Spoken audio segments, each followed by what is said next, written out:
ya ahlus sunnah, as-salafiyun, selalu dituduh orang-orang yang suka mengkafir-kafirkan orang.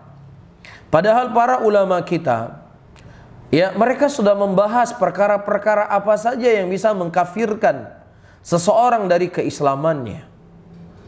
Iya, nah ketika kita menyampaikan orang yang tidak sholat, dalam keadaan dia yang menolak akan kewajiban sholat itu, maka dia kafir. Iya, ini perkara yang disepakati oleh seluruh para ulama Islam. Ketika seseorang menolak akan kewajiban zakat, maka orang tersebut kafir, karena ini perkara pokok-pokok dalam agama. Nah begitu juga ketika seseorang mengingkari akan syahadat, dan syahadat itu bukan hanya sekadar ucapan, tapi syahadat itu ada konsekuensi-konsekuensi yang seseorang harus lakukan. Iya, di antara konsekuensi ucapannya la ilaha illallah, tidak ada ilah yang berhak disembah kecuali Allah, dan sesembahan yang disembah selain Allah dan sesembahan yang batil. Ketika seseorang mendatangi kubur, ya, kemudian dia meminta kepada kubur tersebut, dia memohon kepada pemilik kubur agar diberikan apa yang dia inginkan, maka orang seperti ini kufur, keluar dari Islam. Pembahasan kita adalah pembahasan orang yang mendatangi kubur dan meminta kepada kubur akan hajat-hajat mereka. Kita tidak membahas orang yang mereka mendatangi kubur mendoakan kebaikan bagi si kubur, karena ini merupakan sunnah dari sunnah Rasulullah. Iya, kita juga tidak membahas orang yang datang ke kubur, dia berdoa kepada Allah Subhanahu wa taala, dia memohon kepada Allah, tetapi keyakinannya di kubur ini lebih baik, saya lebih khusyuk. Orang seperti ini juga tidak dikeluarkan dari Islam. Nah, ketika Anda datang ke kubur, pada poin yang pertama yang Anda ingin lakukan, maka ini sesuai dengan sunnah Rasulullah. Nah yang kedua, kalau Anda melakukan poin yang kedua, Anda berdoa kepada Allah tapi di samping kuburan, dengan keyakinan di kuburan ini saya lebih khusyuk dalam saya berdoa dan saya minta kepada Allah, ini juga tidak dikafirkan.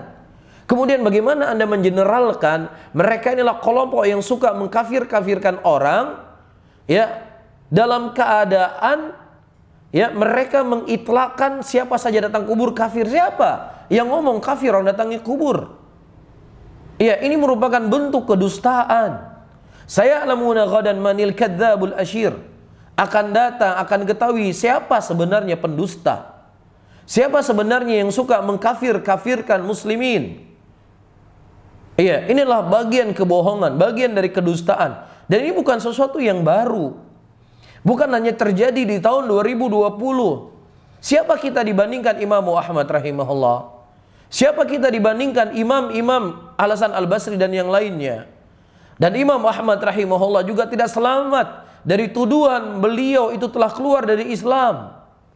Sampai-sampai beliau dipenjara, sampai-sampai beliau disiksa. Ya, divonis orang yang tidak berhak untuk diucapkan salam. Maka ketika Imam Ahmad mengucapkan salam kepada pemimpin pada waktu itu, dia tidak mau mengucapkan salam karena keyakinan dia Imam Ahmad telah keluar dari Islam, karena Imam Ahmad mengatakan Al-Quran adalah kalamullah, bukan makhluk. Jadi ini bukan perkara yang baru, saudara-saudaraku muslimin.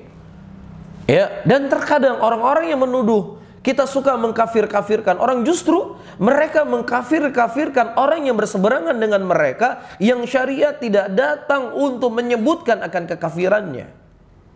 Dan tidak ada satupun ucapan ulama mu'tabar dari kalangan imam mazhab yang 4 ataukah dari imam-imam yang lainnya yang menyebutkan perbuatan tersebut keluar dari Islam. Ya, begitulah para hadirin dan hadirat yang dimuliakan oleh Allah. Nabi sallallahu alaihi wasallam telah menyebutkan di dalam hadisnya, sayati alaikum zamanun al-qabid ala dini kal-qabid ala al-jamrah. Ya, akan datang kepada kalian suatu zaman, suatu masa di mana orang yang berpegang di atas agama seperti memegang bara api.